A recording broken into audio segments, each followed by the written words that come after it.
Senator Crane, we're going to pass the baton over to you. And what we'll probably do is end up kind of splitting this in a couple different episodes. So feel free to take the time that you need to share. We talked about kind of educational, generational distinctives. How can the church engage those distinctives? Now, let's turn to what are kind of the biblical worldview issues that these students are wrestling with, and how can the church engage those issues effectively? So having you on, if you've listened for some time to the podcast, you are probably familiar with Senator Crane's name. He's a respected educator, cultural thought leader, founded the Sagamore Leadership Initiative, which is a leadership development nonprofit in Indianapolis. Its mission is to equip the next generation leaders to influence our culture for the good.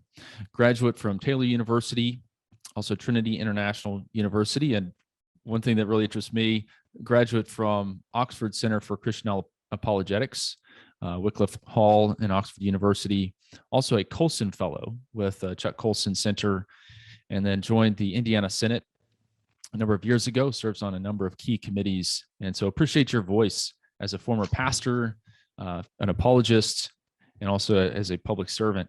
So John, I'll pass the baton over to you. How can the church engage the worldview issues relevant to Gen Z? Yeah, I appreciate that, Josh. And obviously, this is an area of passion of mine. In fact, just a little over a year ago, I was privileged to join the National Board of Directors for the Colson Center for Christian Worldview, and consider it such a privilege to be a part of that stellar group of leaders, because they recognize that in this cultural moment, in every cultural moment, if we don't understand the Christian worldview, then we aren't going to have a sense of the world and really what's happening. And I've so appreciated listening to Anna and her comments and recognition of that, and saying, okay, how do we apply some of these unchanging truths to an ever-changing world? How do we apply some of these lasting foundational ideas within a generation that has a short attention span, or a generation that often are in churches that are sometimes struggling to figure out what is an effective discipleship program within, the 21st century, within a technological age, and all of those kinds of things that they aren't new. Everything's just scalable and adaptable to the moment in which we're in. And I think the fact that we're wrestling with these questions is really the most important thing, that we're attempting to try to figure out. Okay, how do we come alongside young people? That really is what has driven me. Often people assume that because I'm a senator, the only thing that I talk about, care about, think about is politics. And I certainly do a lot of that. But the thing that I'm especially passionate about is cultural leadership. And to me, the most effective way that we can make a difference collectively in the culture is to come alongside next generation leaders, to come alongside all of these young people who, I say, not everybody's a leader, but everybody is a potential leader. Everybody has the potential to really make a difference. And so to me, it's a lot of teaching and training. Anna made a great point about engaging students. It isn't strictly entertaining them. I think they're savvier than that, and they're probably savvier than we ever realize. And so we have to make sure that we are engaging them not only right where they are, but right where we ultimately want them to be. And I so appreciated her comment earlier in terms of taking something like Shelley's book, Frankenstein, and leveraging that into a foundational conversation about the value of human life. When does life begin? Why does it matter? How do we understand it? All those kinds of things, because from that, we begin to understand everything else. If we have minimized life at the front end of the life spectrum in the womb, then we've lost the moral high ground to protect people at any point along that spectrum. Those kinds of things, and helping people understand that. And I think, frankly, to be diplomatic, I think we've done them a disservice in terms of helping them recognize not that there aren't answers out there, but there are answers out there. They have been out there for a long time. And here's how to begin to understand where those answers are and what those answers are. So when we think about teaching worldview to teenagers, it's absolutely critical, because so many of them have been thrown into this cultural wilderness with a broken compass, and they don't even know it. They've been led to believe that they can be the masters of their own fate, that they can be the ones who pursue their own path through life, and then wake up one day and realize, wait a second, this isn't working. I think about a story from probably 5 or 6 years ago when Harvard University found themselves in a serious controversy because 125 freshmen had cheated on a take-home test. And the irony, the thing that they're wrestling with is, should we put together some kind of morality code or discipline code for our university? And keep in mind, the university's motto is veritas, which is truth. To me, the issue was, why are we so surprised? Why are we so surprised where generation upon generation we've been teaching people to become the determiners of their own destiny, to decide what's best for them, and then wake up one day and realize that they weren't actually sleeping in class, that they were paying attention to this idea of moral relativity, that they could choose whatever works. And so that's where we move from the theoretical of this, everybody do what you want, into the real, which is at some point there's going to be inevitable conflict. And how do we navigate that? And so we have to understand that the young people of today represent the leaders of tomorrow, and that this cultural wilderness combined with a broken compass is putting them on a path that is going to be very, very difficult. We instead can come alongside them and say, hey, no, there is a right path, and here's what it is. It might be overgrown a little bit from lack of use, but it's there. It's the ancient path that Jeremiah talks about in 6:16. We also have to recognize the challenges that young people are facing. This idea of moral relativity, that feelings matter more than facts, and we have to be thoughtful in how we help people come to that recognition. But that is a key distinctive. How I feel in the minds of a young person often is how I feel determines what's right or wrong, and that isn't necessarily the case. Used to be that science favored Christianity, was favored over Christianity, as facts are favored over faith or fiction, and now even science has fallen prey to feelings. Right? When we talk about the COVID pandemic and masks and vaccines and all that, what's the buzzword? Follow the science. Follow the science. The next question then is, okay, who's science? And it's the exact same tension that we recognize in so many things.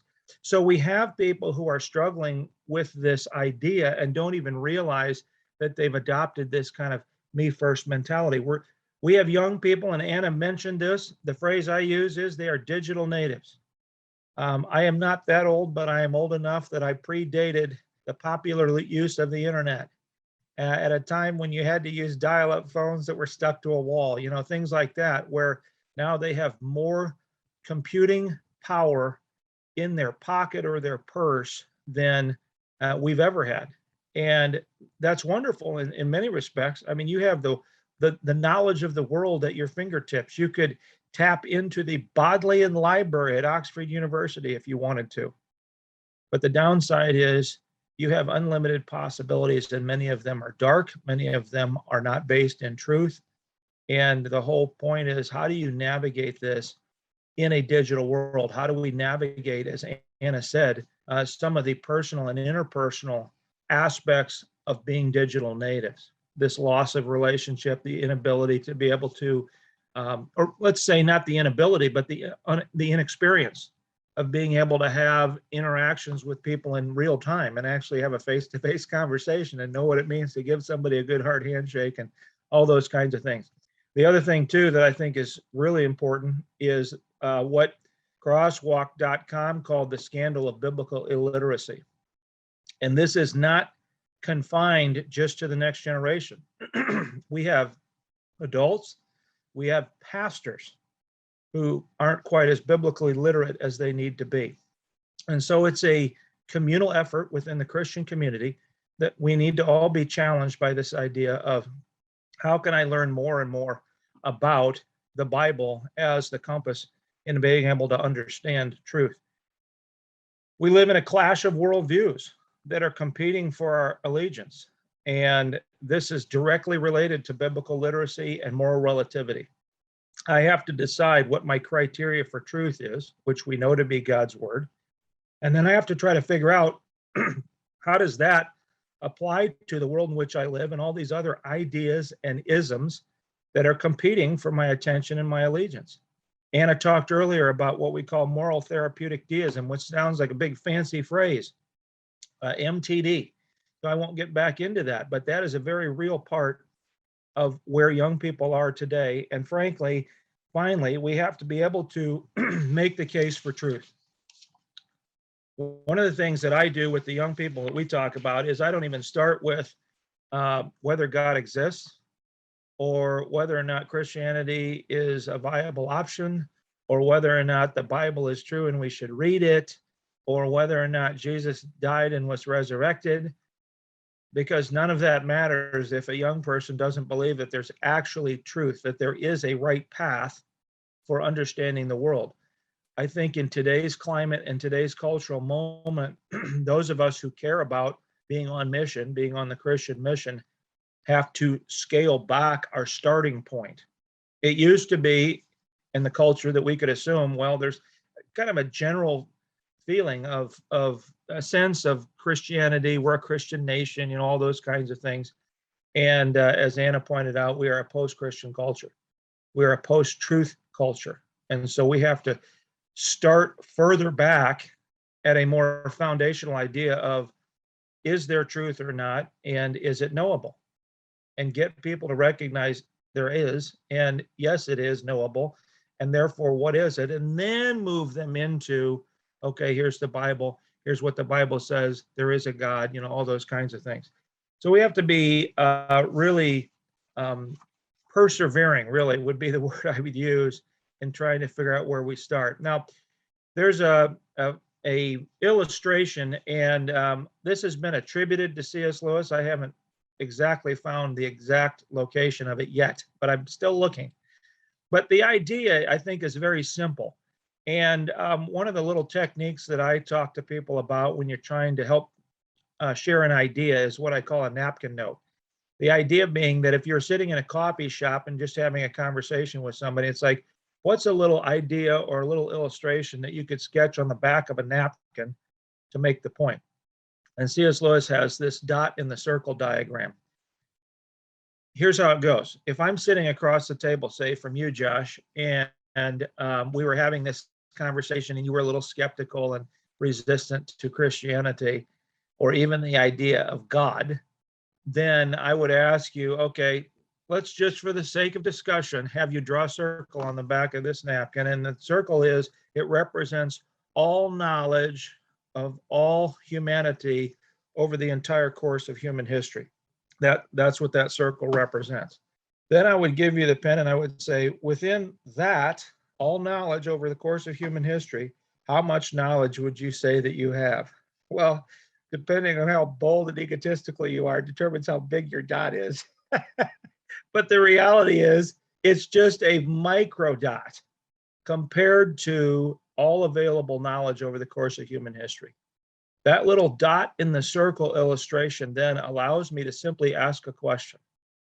Is it possible within your limited knowledge that there might be a God that is beyond your understanding at this point? It's simply posing a question to get you to say, well, okay, yeah, it's probably possible. And in that moment, we've taken an important step, and that is you've moved from an atheist to at least an agnostic, which is an important step, and then taking you hopefully the next step, which is, okay, if there is the possibility of God, then how do we know who he is and where do we find the truth of God? And we kind of start moving people down that road. So to me, I think apologetics is really, really important. I mean, we're told in scripture in 1 Peter 3:15 and 16 that we always have to be ready to give an answer to anyone who asks. Now, what's the assumption? That we're living and speaking and acting and interacting in such ways that cause people to ask, hey, what's different about you? Right? That we're modeling how we're supposed to be living. So always being ready to give an answer to anyone who asks you the reason for the hope that you have but do this with gentleness and respect. And I think that last phrase, gentleness and respect, is particularly timely at a time in our culture when we're all about the cancel culture, when we're all about division, when we're all about me first, my rights, all these kinds of things.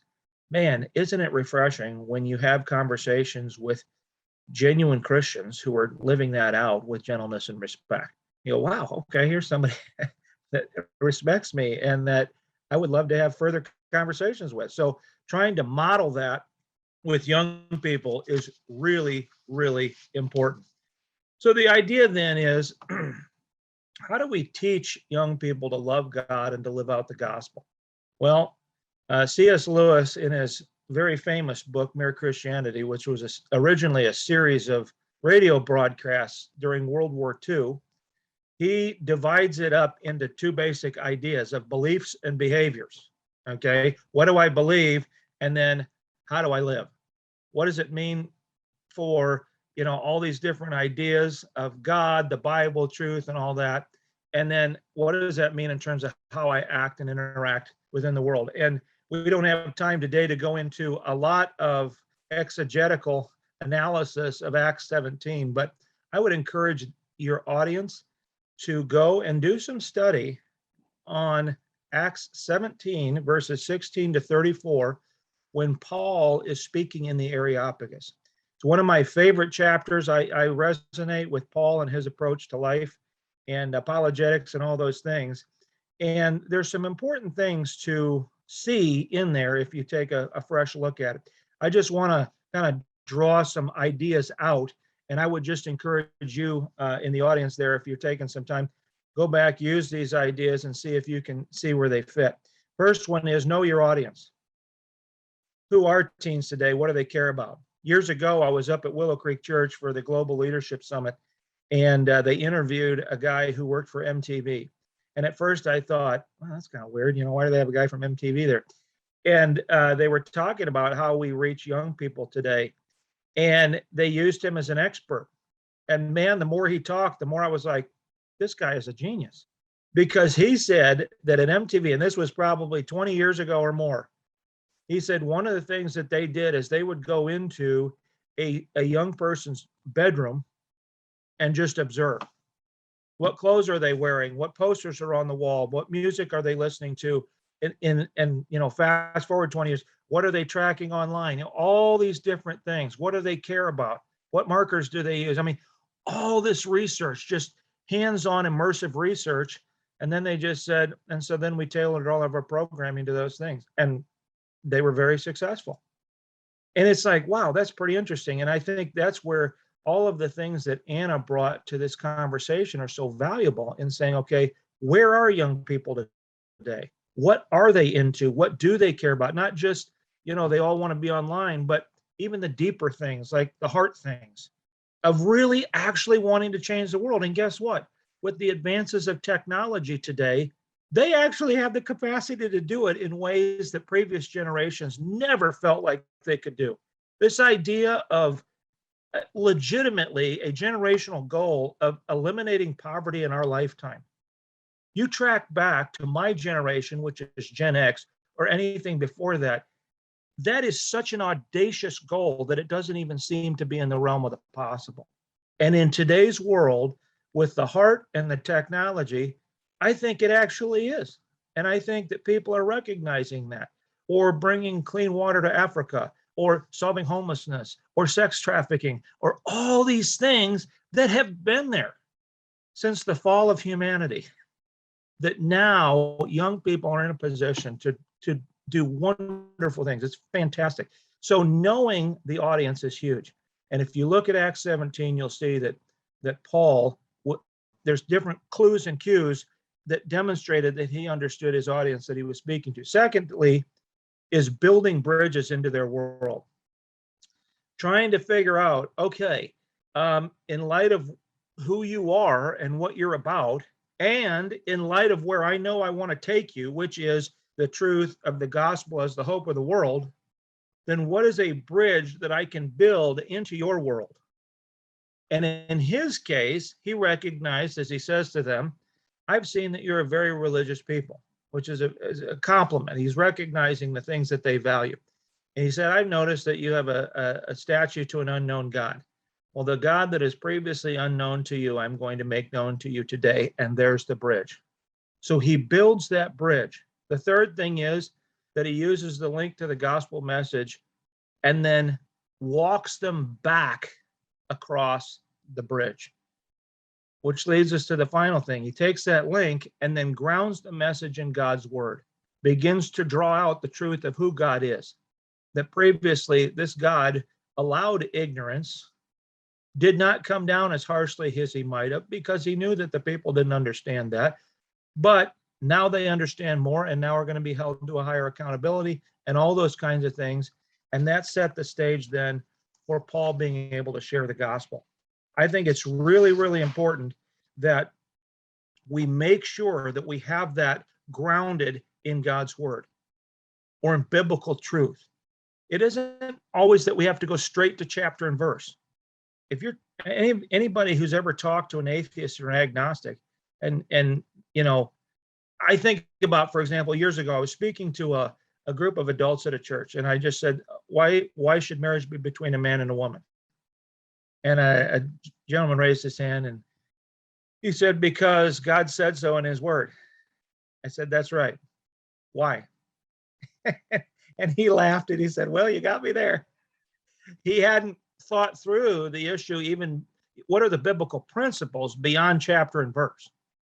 Chapter and verse is really, really important, but sometimes we jump to that right away. And if you're talking to somebody who doesn't believe there's truth or doesn't believe the Bible is, I mean, it's a good book, but it's not really relevant to my life, then you're on shaky ground initially, versus saying, as Anna did with Frankenstein, and just posing some real world questions to get that young person to go, oh, wait a second, I hadn't thought about that.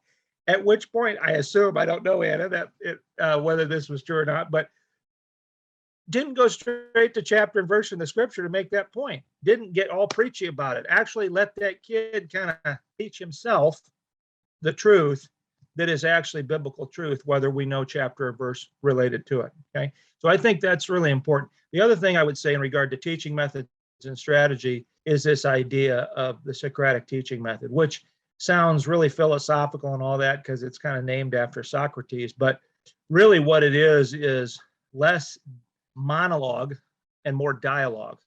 And it's question-based dialogue, using the conversation based on a series of questions. And they don't have to be deep questions. You know, it can be something like somebody says something, you say, okay, you know, why do you think that?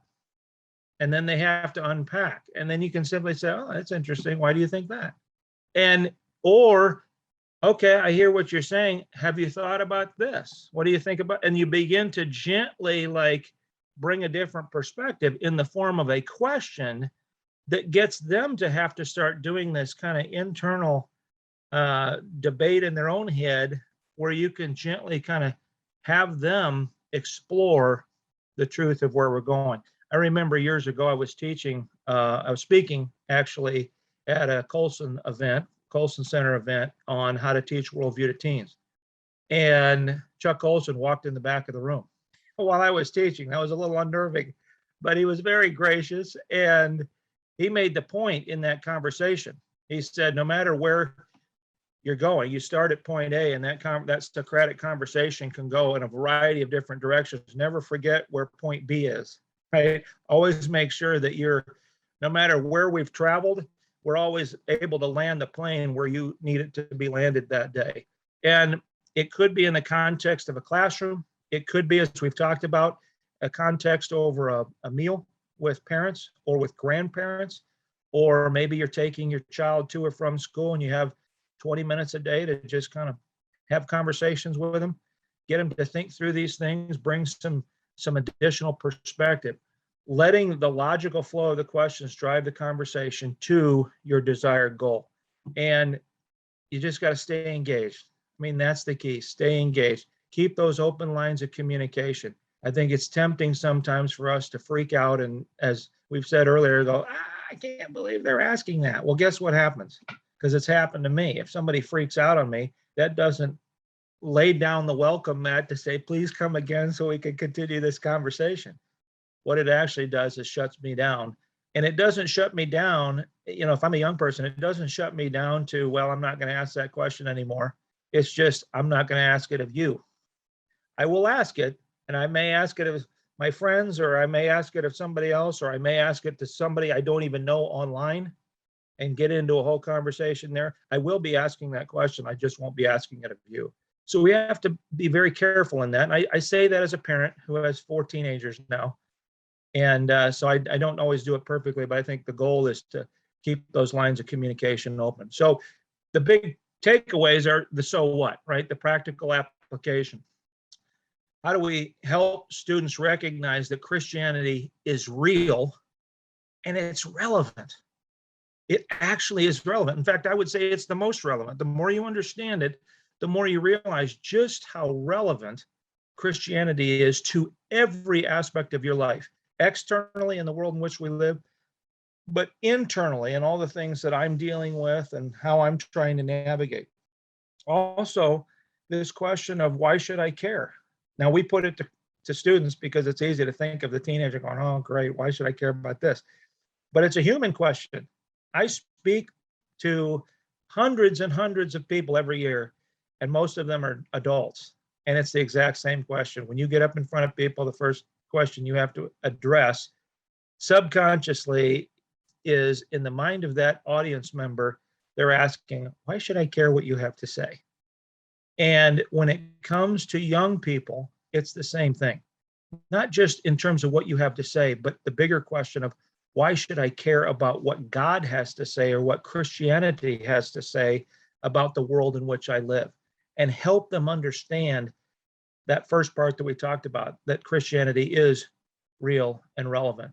And then the last thing, as we've alluded to, is practically applying the Christian worldview when teaching.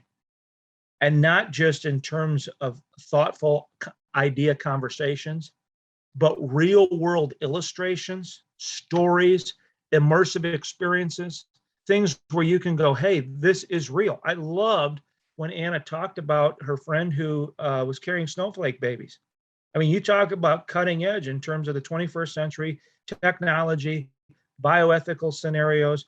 Where does the Christian worldview fit into all that? I mean, that is a real world scenario. What do we do? What do we do when at a public high school, you're a principal and it's the school dance and 2 guys want to come together, as a couple, or 2 girls? What do we do? How do we navigate that? Do they come? Do they not?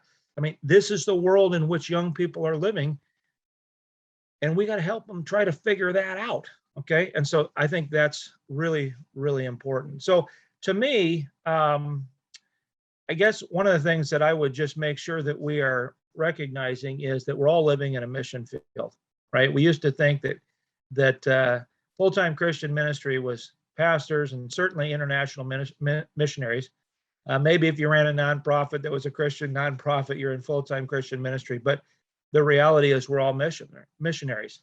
It's just, where is your mission field? For me as a senator, I'm a missionary. I am on mission. My mission field is the political space for this season of my life. And it's a mission field that needs the gospel. And I'm blessed to serve alongside people like Josh, you, and others who recognize that. We need to make Christianity real and relevant for teens. And as young people engage their world, we have to train them to think critically about the issues. I think there's a tendency sometimes, I've had this conversation, well, kids don't have an attention span of beyond, X number of seconds, or I can't keep them engaged for more than a 20-minute conversation. And I say, okay, I hear you. But I will tell you, at our Sagamore organizations, I have 60, 75-minute conversations. Years ago, we did a movie screening of the movie The Adjustment Bureau that ended at 10:30 at night, and then talked for another hour about all the different themes in the Adjustment Bureau. So I get that we have to try to figure out where they are, but then it's how do we move them further along in terms of being able to think. And the key thing, and this one's a little closer to home, we cannot teach what we do not know ourselves. that is the nature of the business. And I've done some teaching at the college level, and I know the age-old adage, I just have to be one day ahead of my students. As long as I can just stay a little bit ahead of them, then we can all walk this journey together. But whether we are teachers or we are parents or we are grandparents or we are pastors or just community members, we have an obligation to continue to be that lifelong learner and trying to figure these things out so that we are in a position to not only live them ourselves, but to be able to pass that information along to everybody. There's much more that could be said in all this, but hopefully those are a few things that might be valuable to all of you as you go on this ongoing mission of trying to teach Christian worldview to young people today. John, I appreciate your thoughts. I have just a couple follow-ups, and if Anna has a question, feel free to jump in as well. It seems to me that perhaps one of the few things in our society that is still sacred is your own personal story and experience, because we live in that kind of hyper individualistic society. Like, you can't question me. All right. And so, well, let's use that a bit. And so how is kind of your experience in the Senate? I mean, you're actually living out these principles in public life. Have you found that effective in speaking to young people? Because it's not just theory. Like, no, I believe in man-woman marriage. I'm living this out here. I'm having conversations with those that don't agree with that. So could you speak to that? Yeah, you're exactly right. And here's the irony, right? I think we can use it more effectively in today's cultural moment, but it's nothing new. It's Jesus talking in parables, using real world scenarios to try to drive home some key points for his given audience. In the Senate and in the political space, even before I got to the Senate, I think of a situation I was in where we were down there testifying on whether we should define marriage between a man and a woman. And we had two groups of people. Each side was given 90 minutes. And a 3-hour committee hearing on an issue of that is a pretty significant amount of time. So our half, which was advocating for defining marriage between a man and a woman, went and when it came to statistics, when it came to the impact, when it came to all these different things, we had a very sound, robust case. Their side came and they had their statistics and so forth, but they also had stories. And I'll never forget a gentleman that got up and he shared his story. He was from a small town in Indiana. He happened to be a military veteran. He and his partner had been together for a while, and they used to take a trip out to the East Coast every year. And so then his partner took him up to New York, and they got married in New York. And then the question was, if I'm married in New York, why shouldn't I be married in Indiana? And he also mentioned somewhere in that narrative that he was a cancer survivor. We lost, hands down. I mean, at that point, it's like, what do you say, right? And so I think just in terms of the power of story is a tool that we don't use as much as we should, and we don't use it as effectively as we should. Not in the sense of manipulation, but in the sense of application. Like, here's what this actually looks like in real life. I tell young people all the time, like, there are certain non-negotiable things for me. And one of them happens to be the abortion issue, because of the thing that I mentioned earlier about, valuing life along the entire human spectrum. And so I have brought into our young people actual correspondence that I've gotten from people that basically say, Senator Crane, now you represent all the people, and they want me to take a pro-abortion position on the given bill. So we have a discussion with the young people to say, okay, am I or am I not here to serve all the people in my district? Yes, I am. Okay. These people want me to take a pro-abortion position, which violates my beliefs, but they're the boss, aren't they? What should I do? And all of a sudden I say to the young people, you're Senator Crane. What do you write? How do we do this, right? And it's fascinating because you see the wheels starting to click. It's like, oh my goodness, how do we do that? Well, it then gives me an opportunity to lay out a grid that I share with them, which is what I call my 4 C's of decision making. And that is the 4 lenses through which I evaluate decisions. First one is my conscience or my core values, which for me is the Christian worldview. Second is the Constitution, which I'm sworn to uphold. Third is the desires of the constituents. and fourth is the caucus, which for me is the Republican caucus. In that order. In the culture, we've been led to believe that the people are boss, and therefore the elected official should basically turn his brain off and just follow orders. Practically, it's impossible. And inevitably, you're up against that age-old tension of, but what if I personally disagree with what my folks are wanting me to do? The point I make is, if I hold to those 4 C's, then in that response, I have to just gently say, thank you, but I serve a higher authority here, and I have to take this position, and here's why. But I have to be willing to risk not getting reelected. And that's the dilemma. So to your point, we can use stories, we can use real world application. And I think in today's moment where it's all about me and the personal narrative, I think it's especially valuable to be able to leverage that in a positive way that kind of moves us forward in terms of advancing the Christian worldview. Well, there's so much there. I had one other question. Let's see if Anna has one. So one of the points that I raised is let them lead. And so this question was prompted by an experience recently of speaking at a Christian school conference. And one of the attendees at one of the sessions I presented at is a member of Gen Z, just graduated college, and is now a Christian school teacher. So my mind was kind of blown. She was, right, I think maybe skipped a grade or two.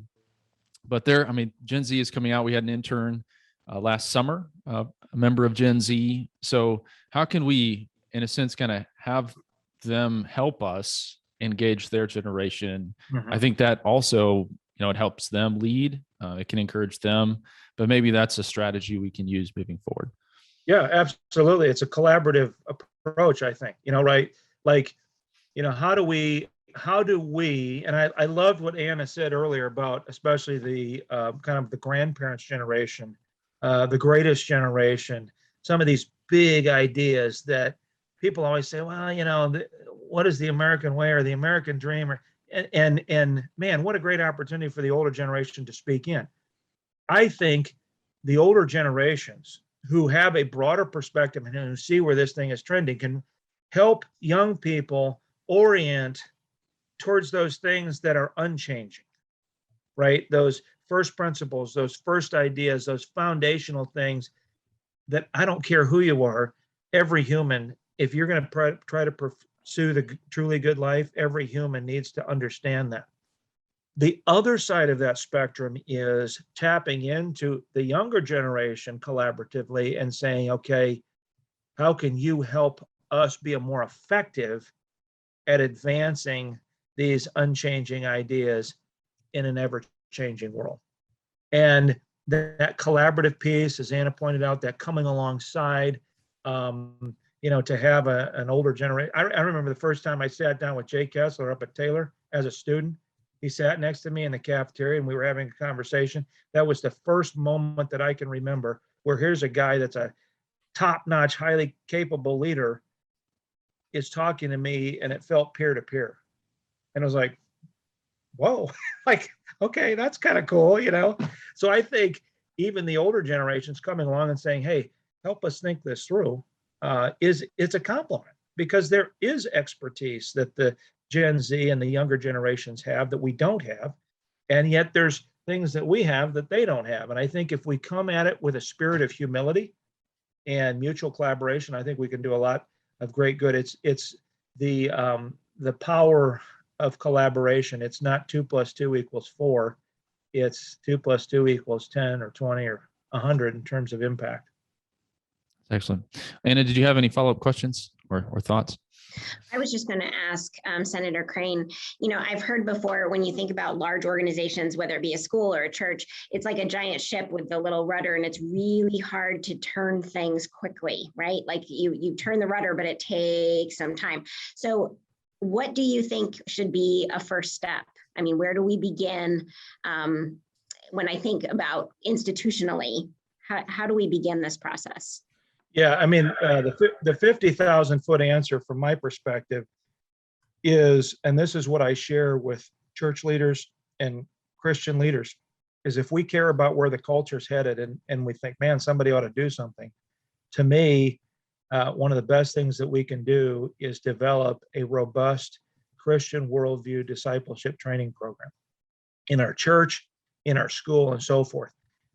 We have to, right? Because if Christianity is true and does help us understand reality, then we as Christians have a corner on the market. We have something extremely valuable to offer the watching world. And yet we've struggled with discipleship. I remember, and there's still some churches that are doing it, but there was a concerted shift from the old Sunday school teaching model.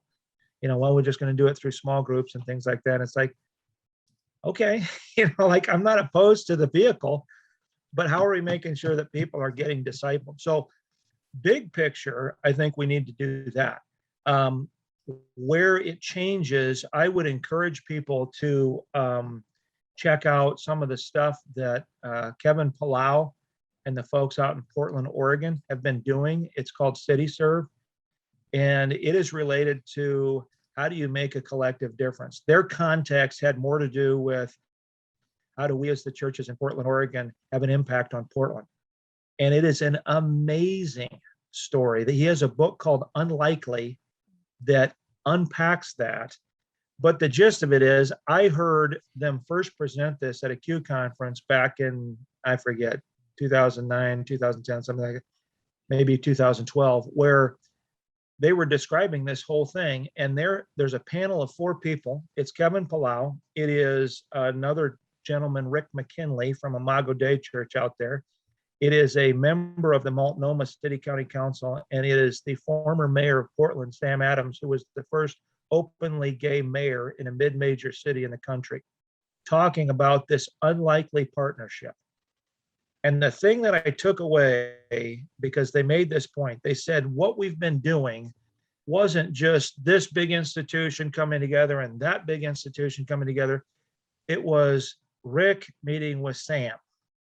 It was very small. It was directed. It was 2 individual champions. They ultimately, in the initial goings of this, rallied over 500 churches in Portland to serve the city of Portland over a 3-month period called a season of service.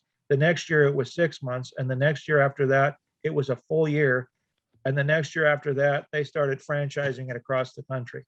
But it started with 2 people saying, hey, this is serious. So in answer to your question, it's easy for us to look at kind of the big, well, we just need to do, and it's some big colossal solution that is probably true, but it's like, okay, how do we take that all the way down to the real world? I think if you get more and more educators, pastors, community leaders, nonprofit leaders, other folks that recognize the imperative of advancing the Christian worldview and can come together and build strategic relationships and alliances, and then begin to work in their space little by little, it's going to require a long period of time and a lot of perseverance, but I think we actually can make a pretty serious dent. And John, that makes a lot of sense to me. And I'm hearing that from a number of school leaders, church leaders. We've got to get back to discipleship. Absolutely. You got to form resilient disciples would be the term I think used in the Exiles book. So I asked this question of some Christian school leaders. They mentioned Summit Ministries. I think Bob Jones University Press also has a new kind of worldview series. Yeah. We recently had Del Tackett. He has a Truth Project and then a new one called the Engagement Project. So those would be a few resources, kind of tapping into the brain trust here. Are you aware of any other resources that would be helpful? The Axis has got some great stuff. A couple young guys started that, I don't know, 10 or more years ago. Of course, the Colson Center for Christian Worldview has got a whole plethora of things that would be valuable. Both, when I was talking earlier about we can't teach what we don't know, it would be valuable for adults and for young people in terms of those conversations. So I'm hearing a few different things, and I'm kind of a compulsive alliterator, so I'm sorry, but like conviction, collaboration, and creativity would be a few distinctives, I think, for ministries that are doing this well. Kind of back to Anna's Frankenstein example, I'm gonna have to go buy that book again, and because I think it's relevant again. It's always been, but in a really serious way, with kind of being able to upload our, being transhuman or something. But Right. But using your creativity to get kids engaged. So lots of ideas here. Again, we'll have the PowerPoint as well as the lecture notes in the show notes where you can access those. So John, as we come to a close today, if you had a billboard, a display, a message to church leaders, other committed Christians, what would you put on it? Well, you have to keep in mind, Josh, you're talking to a current politician who used to be a pastor. So I'm reminded of the old Burma Shave billboard campaign where it might require more than one. But here would be the message, and we've touched on it in a variety of ways. The Christian worldview is not just a slice of reality, it is reality. And therefore, if we don't understand and advance a robust Christian worldview, then everybody loses. And I think that's the idea I would want people to understand is it's, we talk about the coexist bumper sticker and Christianity is a part of it. Well, that's a misunderstanding of Christianity. It is reality. It's not just a slice. And everybody loses if we don't advance it. Even people who don't believe in it will lose. They just don't even realize it. So that would be my Burma Shave billboard campaign. Excellent. And I think that's an important aspect of love of neighbor. Like, Yes, what you're doing in the public absolutely. square, it's not some selfish Christian entry, we're going to support just the Christian bubble, but we do this as an expression of our love for neighbors because we will thrive if we match our efforts to reality. That's excellent. That's right. So we've touched a little bit on the distinctives of Gen Z. We've talked now about kind of worldview formation. In our next episode, we'll talk about how do we equip members of Gen Z to be good Christian citizens, not just have a worldview. I sometimes say, what good is a worldview if it's never viewed by the world? So how do we get out there and engage? And so that'll be our next episode. But Anna and John, thank you for taking the time to be with us. Absolutely. It's been such a pleasure. Thank you for the invitation. Absolutely.